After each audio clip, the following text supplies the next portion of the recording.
Hello everybody, and welcome to the Coffee House. Today we are playing Volume, a game created by Thomas Was Alone creator Mike Bithell, who is probably best known for his game Thomas Was Alone, but has been very active online since talking about games, especially his work on Volume. This game is probably best compared to the famous VR missions of Metal Gear Solid. It's a stealth-based game built, so far, I've only played the first 20 minutes of the game, around this sort of tutorial-based AR, VR sort of environment. It's a total blast. I want to show you guys a couple levels of the first sort of section of levels featuring the banker's house, and see how we can go from there. So, this game is entirely built around stealth. You play, at least in the beginning of the game, as Loxley, and you have somehow dubiously acquired a copy of a piece of software built to either do military training or other operations. Sorry, I got caught there. Trying too hard to talk. Doing military operations for a company, I believe, called Grisborn.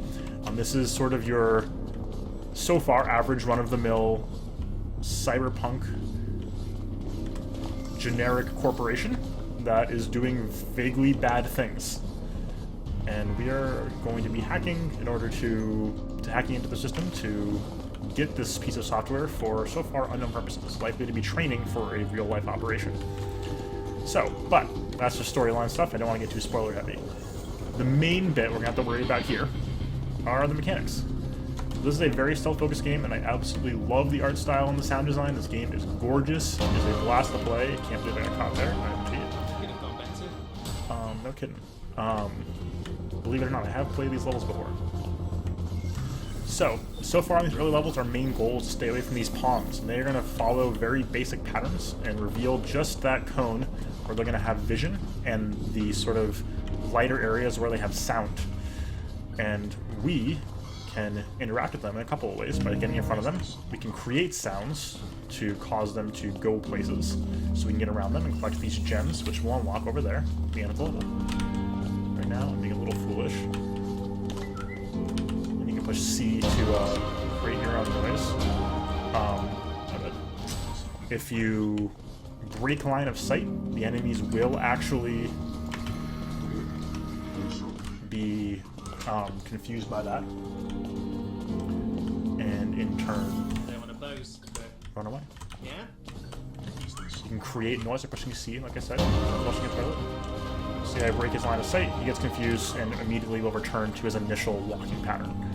So getting caught is, interestingly enough, not the end of a run of a level, and will likely be a function as people are sort of going for these really high scores over here. We have a couple famous YouTubers over here already making high scores on these levels. So let's go to the next one. The levels have been getting gradually more complex, but in a way that is not at all upsetting. So there's little bits of text from the AI, Alan, who runs the simulations, and who is probably aware at this point that we have illegitimately gotten this piece of incredible alternate reality software, but is somehow also willing to cooperate with us. So, we, in this case, now have the ability to push C instead of just flushing toilets all the time. These little walls are checkpoints. And now this creates some sort of interesting hide-and-seek mechanics where we're going to hide over here, push shift to hide behind this wall, let this guy get by, and then run on past. The enemies are, thankfully, intentionally dumb, so there's no sort of sense of, oh, the enemies don't understand what's going on, we don't know why. There's just very much a...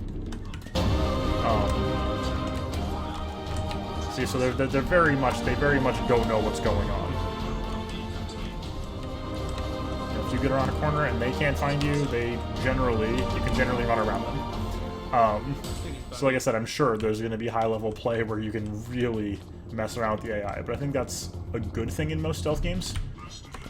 In my experience, if a stealth game, the more advanced a stealth game tries to make its AI, generally speaking, the harder time it has, because inevitably it will fail or be too frustrating or something else.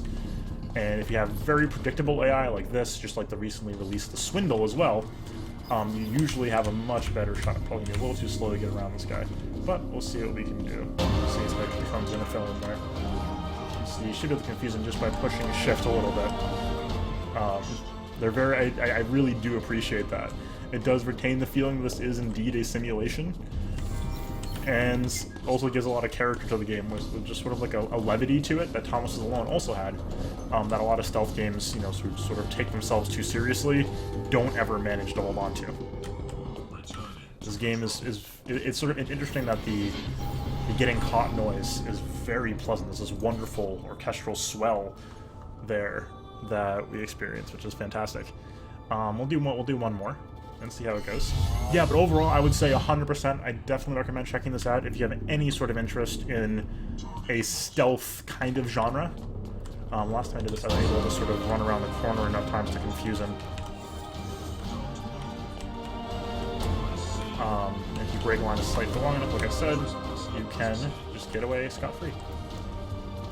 But here, if you go around the corners stealthily enough, it shouldn't be able to even trigger him in the first place.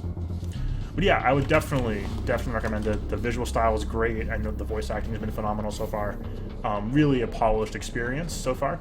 I am questioning a little bit of the structure of the levels. It's just sort of a level-based structure, which is fine. But I think maybe they could have done a little bit sort of different work there on that. But that's totally fine in my book. Oh, thought I was going to get away. If you do hit the checkpoints, you can sort of skip areas even with death, which is nice. The beginning of the story was unfortunately sort of a 3 days earlier scenario, which is a good enough way to build up suspense. I do already care about what's going on. I'm very intrigued to find out what happens next. They've been hinting at enough of the world and the backdrop to really get a sense of what's going on, which I got in the last gem.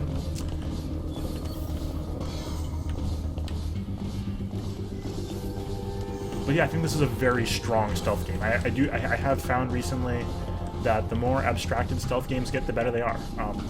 The other stealth game in recent memory I can think of that was, you know, phenomenal was Mark of the Ninja, which also takes a very deliberate art style to break down the stealth element into something more recognizable. Now, this is a level I haven't played yet, so okay, so it looks like those are going to make noise.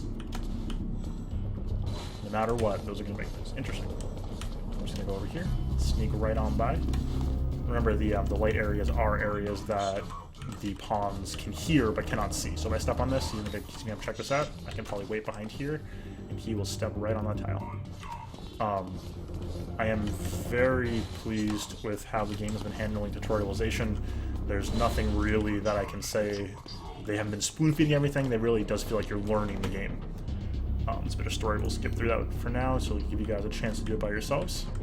Also here, they're going to hear that, so we'll sneak through and push the button. He's going to want to come that way. Interesting. I'm not going to have time to get through here, probably, if I'm sneaking. I should be able to get back here, however. Fantastic. I know this route probably is not optimal, and I'm sure people are coming up with ever more clever ways to get through this game. This looks like a death trap, but I'm going to give it a shot. Oops, should have realized that.